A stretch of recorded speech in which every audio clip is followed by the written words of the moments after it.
তেজপুৰ বিশ্ববিদ্যালয় অসমীয়া বিভাগৰ উদ্যোগত বিশ্ববিদ্যালয় চৌহদত কালিৰে পৰা বহাগ বিহু পৰম্পৰা হুঁচৰি পৰিৱেশন আৰম্ভ হৈছে। অসমীয়া ভাষা সাহিত্য সংস্কৃতি বিদ্যাতনিক অধ্যয়ন গৱেষণাৰ সমান্তৰালভাৱে বিভাগটোৱে ইতিমধ্যে অসমৰ সাংস্কৃতিক ঐতিহ্য পৰম্পৰা চৰ্চাৰ দিশটোকো বিভিন্ন কাৰ্যসূচীৰে সমৃদ্ধ কৰি আহিছে। এনে উদ্দেশ্যৰে বিশ্ববিদ্যালয় চৌহদত পোনপ্ৰথমবাৰৰ বাবে আয়োজিত এই হুঁচৰি পৰিৱেশনত অসমীয়া বিভাগৰ সমূহ শিক্ষাৰ্থীৰ লগতে শিক্ষকসকলেও সহযোগিতা আগবঢ়াইছে।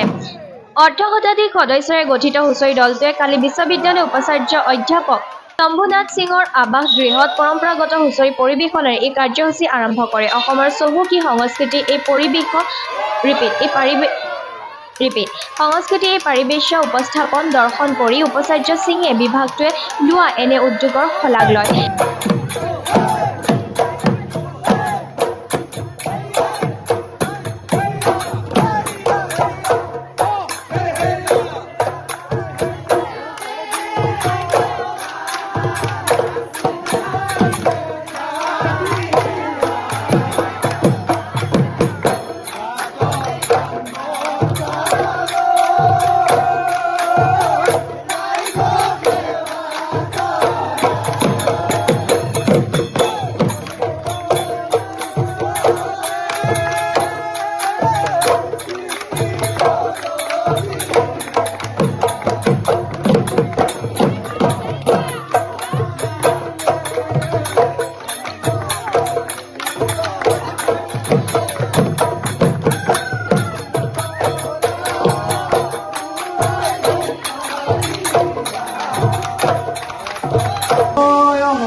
আপনাৰ মহিমা কুঞ্জ কৰে দিব পুৰা পৰীক্ষা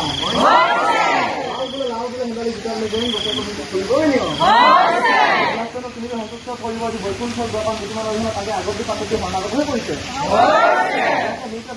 অনেকখিনি কথা হ'ব পাৰে সৰ্বপদখিনি মৰখন কৰি আগলৈ এনেদৰে বিধানসভা সুধিবলৈ যাৰ তেজটো শক্তি হ'ব লাগে মনৰ